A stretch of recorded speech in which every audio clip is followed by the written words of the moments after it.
അല്ലെങ്കിൽ എന്റെ പ്രാണേശ്വരിക്ക്. അങ്ങനെയൊക്കെ തുടങ്ങാം. എത്ര കത്തെഴുതിയ കൈയാണ് ഇതെന്ന് അറിയോ? അല്ല ഇത് അറിയോ? ബാക്കി ഞാൻ വൈകിട്ട് പറയാം. നീ ഇതെവിടേക്കാ? അത്യാവശ്യമായിട്ട് എനിക്ക് കുറച്ച് പരിക്കിനിടാണ്ട്. ഇവൻ ഈ കത്തൊക്കെ എഴുതി സംഗതി കൊള്ളാക്കോ?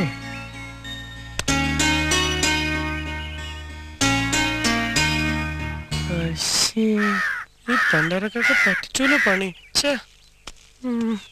ആളെ പറ്റിക്കാൻ എന്തത്ര പെട്ടെന്ന് പോന്നെ? അവര് കുളിക്കടവിലേക്കല്ല. ആര്? ആരെങ്കിലും ആവട്ടെ. നീ ഇങ്ങനെ ആലോചിച്ച് തല പുണ്ണാക്കണ്ട. കത്ത് കൊടുത്തവളെ നിന്റെ വലയിൽ വീഴ്ത്തുന്ന കാര്യം ഈ ശങ്കരി ഏറ്റു. ഇത് സത്യം. എന്താ ഇത്? കാക്ക തൂറിയതാ. എന്നാൽ അത് പറയണ്ടേ?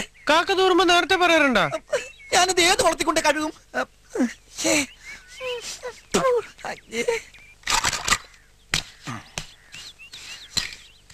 എന്തോന്നാടാ ഇത്? പണിയെടുക്കുമ്പോഴും ഇതിങ്ങനെ ചുണ്ടത്തിരിഞ്ഞോളോ നിർബന്ധം അല്ലേ? ചുണ്ടത്തിരിക്കണം നിങ്ങൾ നോക്കണ്ട. ഈ പറഞ്ഞ നേരം കൊണ്ട് കക്കൂസിലെ ചുമര് ഞാൻ ശരിയാക്കില്ലേ? ഇപ്പൊ അല്ലറ ചില്ലറ. അപ്പൊ ഇതിന് ധൈര്യമായിട്ട് കക്കൂസിന് അകത്ത് കയറി ഇരിക്കാല്ലോ.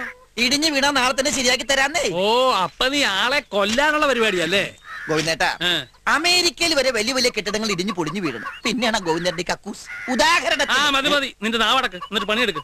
ഞാൻ പണിയെടുത്തോണ്ടിരിക്കുന്നു. അപ്പൊ ഗോവിന്ദനല്ലേ വന്ന് വാചകടിച്ചത്? ഞാൻ നിർത്തി. ഞാൻ നിർത്തി. എന്ത് പണിയാ? പണിയല്ല, വാചകടി. മീനാക്ഷി, എന്തോ നിന്നെ അല്ലടാ, എനിക്ക് തോന്നി. മീനാക്ഷി, എന്താ അമ്മമ്മേ? നീ ആ വട്ടച്ചെമ്മി എടുത്തേ, പുറത്തെ തൊഴുത്തിലിരിപ്പുണ്ട്. ആ, ഇപ്പൊ കൊണ്ടുവരാം.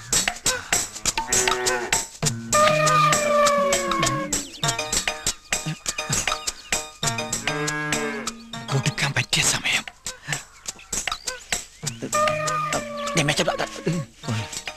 അമ്മമ്മ ഇത് ചെമ്പ്. ആ, നീ അവിടെ എന്ത് നോക്കിക്കാ? എന്ത് നടുവന്ന് നിർത്തിയതാ? ഓ, നടുകൊണ്ടാ നിന്റെ പണിയല്ലേ?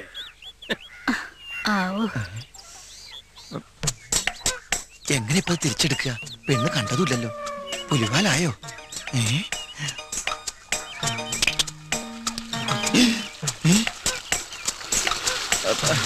എന്താ ചങ്കര?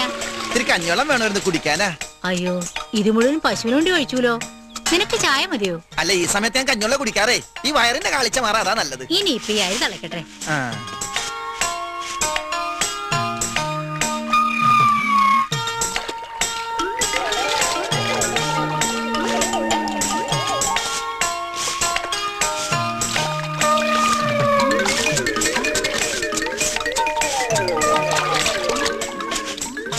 നീ എന്താടാ കഞ്ഞിവെള്ളത്തിൽ മുങ്ങി തപ്പുന്നേ? അതെ, ഞാൻ ഈ കഞ്ഞിവെള്ളം കുടിക്കാൻ എടുക്കുമ്പോഴേ എന്റെ ഒരു ഇതുണ്ടായിരുന്നു. ബില്ല് പുല്ലല്ല, ബില്ല്. അപ്പൊ അത് ഇതിന്റെ അകത്ത് പോയി. അത് തപ്പി എടുക്കായിരുന്നു. എന്തിന്റെ ബില്ല്? അത് ഈ ബില്ലില്ല, അതിന്റെ ബില്ല. എനിക്ക് വേണ്ടപ്പെട്ട ബില്ല. ആണോ? എന്നാലേ നീ ഇങ്ങോട്ട് മാറി. വേണ്ട, ഞാൻ തപ്പിக்கலாம். ഏതായാലും എന്റെ കൈ നിറഞ്ഞു. ഇനി ഗോവിന്ദന്റെ കൈ നടക്കണ്ട. ചോദിച്ചു നോക്കും മുത്തശ്ശ. അതന്നെ. വലിയ ബില്ല് എന്താണെന്ന് എനിക്കൊന്നും അറിയണമല്ലോ. ഇവിടെ ഇത്രയും വലിയ ബില്ലോ?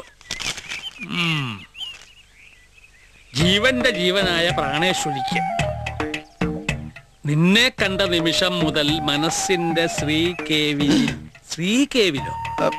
ശ്രീകോവിൽ ഉദ്ദേശിച്ചത് ആരെ? എന്റെ പ്രാണേശ്വരിയെ പ്രതിഷ്ഠിച്ചു കഴിഞ്ഞു ഞാൻ.